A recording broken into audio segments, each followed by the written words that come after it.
On today's episode, our high school teachers lied to us. I'm Jeremy Fisher. This is The Awakening.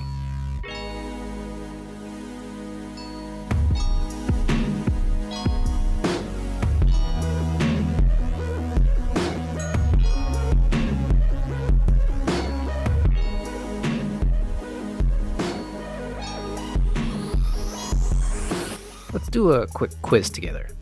It should be pretty easy. Question number 1. Who was the first African American woman to be arrested for refusing to sit in the segregated portion of a bus? If you said Rosa Parks, you're wrong. 15-year-old Claudette Colvin was the first to be arrested for refusing to sit in the back of the bus, and after hearing Claudette's story, a member of the NAACP, Rosa Parks, was arrested for the same thing 9 months later. That act received media attention and became the story we've all heard about. But Claudette Colvin did it first, and most people have never even heard of her. Question number 2. True or false? Humans have 5 senses. If you answered true, you're wrong. Humans actually have closer to 20 senses, which not only include hearing, touch, smell, etc., but also include our sense of hunger, thirst, and balance. Last one, question number 3. What rodent instinctively commits mass suicide by jumping off cliffs and drowning in the ocean? If you said lemmings, you've guessed it, wrong again. I know, I got this one wrong too. I remember my high school biology class used the story of lemmings to explain the concept of animal instinct. We were told these critters act on instinct to migrate towards cliffs where they throw themselves off and drown. Scientists have no idea why, but lemmings commit mass suicide. The thing is, lemmings don't commit mass suicide. In 1958, Walt Disney produced White Wilderness, part of the studio's True Life Adventure series. White Wilderness featured a segment on lemmings detailing their strange compulsion to commit mass suicide. But according to a 1983 investigation by Brian Valley, the lemming scenes were faked.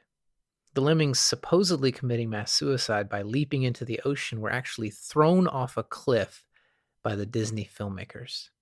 The epic lemming migration was staged using careful editing and tight camera angles. The idea that lemmings can't swim is completely false, and lemmings have never committed mass suicide. Claudette Colvin, not Rosa Parks, was the first African American bus protester. I apparently have a million different senses, and my high school biology teacher lied to me? I can't help but ask, how many other things were we taught that we'll find out later are completely false? And how many assumptions do we make decisions on that aren't based in fact? How many people out there are having conversations and making decisions based on bad information? Whew, that's a big question. Since we can't fix all the world problems at once, let's just tackle one: self-employment.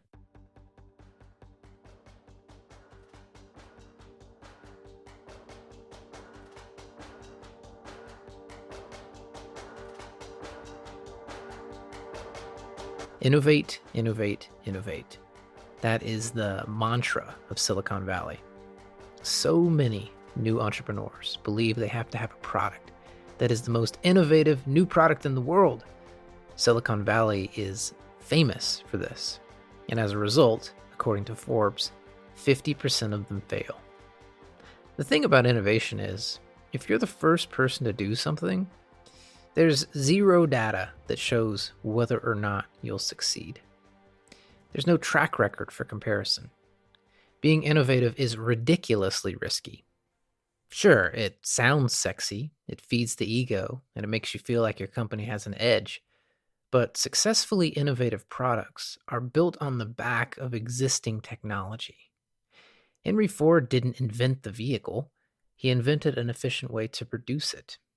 Amazon wasn't the first online store, they were the easiest to use. Google was not the first search engine, they were the most effective. Steve Jobs didn't invent the computer, Elon Musk did not invent the electric vehicle. The list goes on.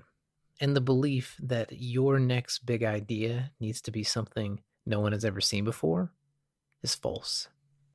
You might be surprised to hear me say that. The awakening is all about creative and innovative ideas in the new world of work, right? Well, the best definition of innovation is the carrying out of new combinations. It's not about discovering a new element on the periodic table. It's about combining ideas to create something interesting and unique. If you're waiting for an idea that the world has never seen, you might find one, and that's okay. Just make sure you don't find yourself using that as an excuse to hide from an idea that's right in front of you. Another belief that exists in the entrepreneurial world is that of status, that a simple business idea or a low-class business idea is a bad business. According to Marty Nemko, that's false. He says many business school case studies focus on high-status businesses like biotech or high-tech, but the higher a business's status, the tougher its competition. Instead, consider what Thomas Stanley calls dull normal businesses. Few graduates of prestigious MBA programs start sandblasting, plumbing, mobile home park maintenance, or burrito stand businesses.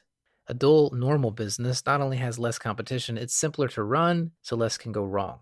You'll probably find that success, even in a grungy business, is more satisfying than a high-flying failure. In addition to the money, it feels great to have lots of grateful customers, even if what you've sold them is a burrito. The last belief, one of my personal favorites, it takes money to make money. This is my favorite not because it's true and not because I agree with it, but because it immediately lets me know where someone stands. It's an excellent litmus test. If someone lets me know that they want to start a business and the reason they haven't started is because it takes money to make money, I know right at that moment that the person is never going to start the business. The idea that it takes money to make money is a comfortable place to hide. The SBA estimates that half of all businesses can be started for less than $1,000. Bootstrapping a business with limited investment and paying the way with profits as the business grows is the most effective way to start many businesses.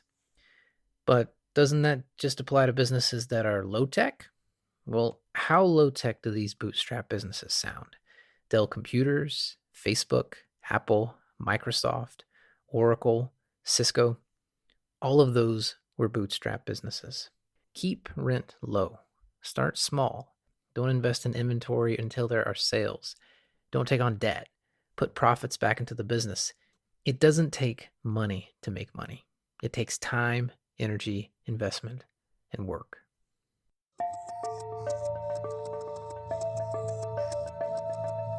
I feel obligated at this point to make sure we talk about something really important: exceptions.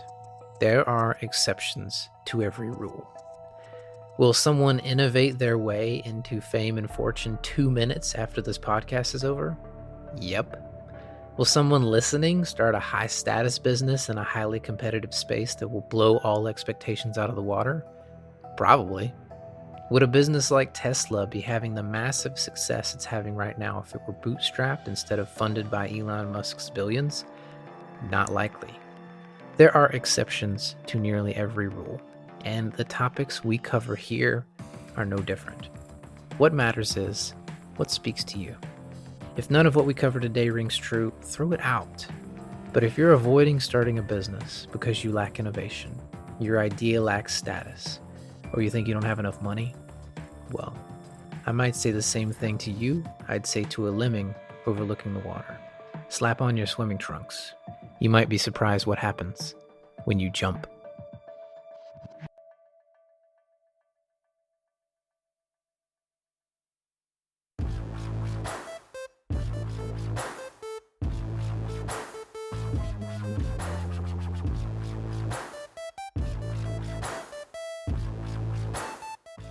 That's it for today's show.